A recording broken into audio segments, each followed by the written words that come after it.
You're welcome to the Economy and Politics Show. I'm Otto Abasi. In this edition of the Economy and Politics Show, we review the 21st Nigerian Economic Summit Group, which held in Abuja last week. It brought together policymakers, economists, bankers, corporate leaders, investors, and financial analysts who looked at the economy in a whole scale. But we bring you excerpts from the roundtable with the Vice-President of Nigeria, Prof Yemi Osinbajo, which looked at reforming public institutions. There are 7 interesting takeaways that should inform how public policies will shape the public sector and the Nigerian economy ahead. In his keynote on reforming the public institutions to guarantee competitiveness amidst the tough choices ahead, the Vice President of Nigeria, Prof Yemi Osinbajo, hinted to stakeholders of the intention of the government to adopt the zero budgeting framework, which he believed will shape the operations of the ministries and departmental agencies, pushing transparency. Osinbajo also noted that this will increase the level of government's accountability.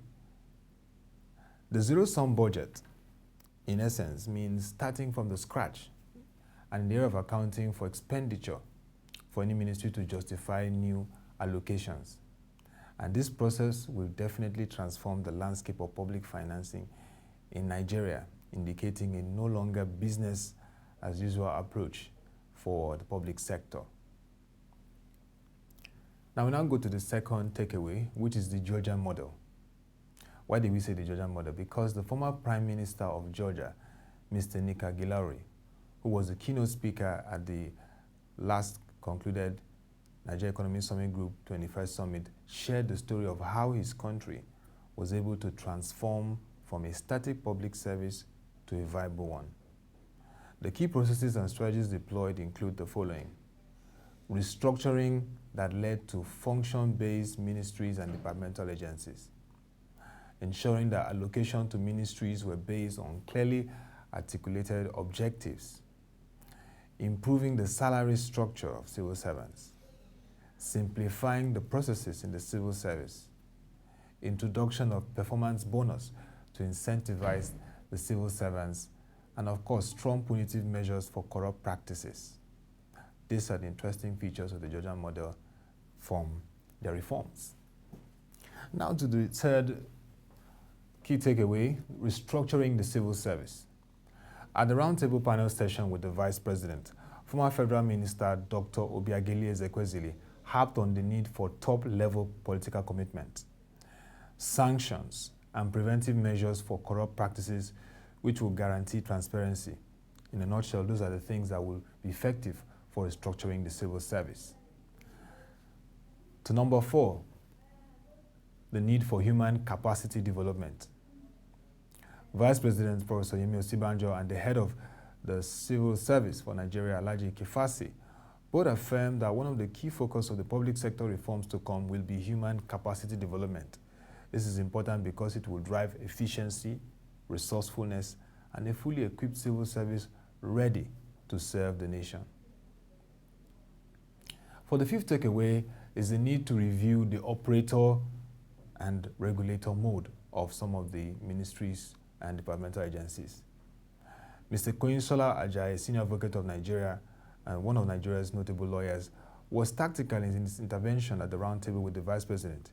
He called for a review of MDAs that play both the operator and regulator mode roles, which according to him needs to be changed for efficiency and also accountability. To the sixth takeaway, which is private sector engagement, which is key. For the President of the National Chamber of Commerce, Industries, Mines and Agriculture, NACIMA, Mr. Basi Edem, the government needs to carry the private sector along in its budgeting process, and hopefully this will play out in the 2016 budget being prepared. It's and other critical policies.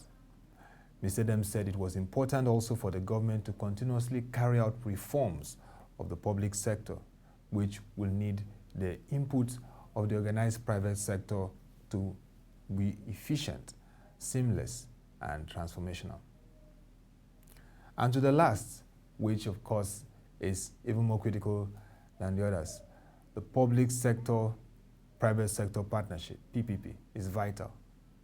Vice President Professor Yemi Osinbajo and Dr. Biageli Ezekwesili both alluded to the fact that a public-private sector collaboration is vital for achieving the wider reforms in the public sector that will also impact the private sector and overall the economy.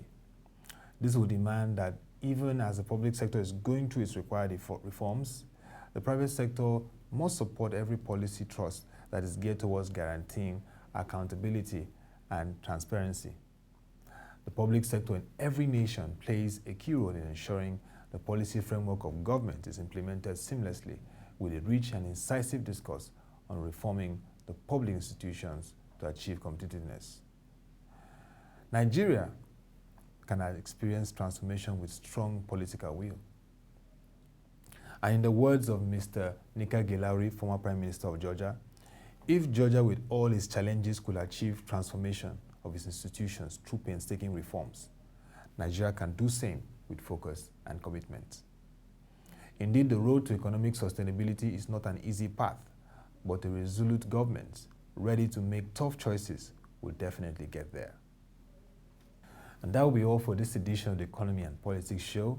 You can join us on our social media platform at EcopoleNG, and of course our website www.webtvng.com to watch our video uploads. Don't forget, it's the ministerial screening that is ongoing this week, and tomorrow you can join our handles at WebTVNG and at EcopoleNG for analysis, insights on the screening process. This, of course, is very critical. Public sector reforms has to also complete with effective policymakers, which are ministers. We hope that will be the case for the President Muhammadu Buhari government. Thank you for watching and have a lovely day.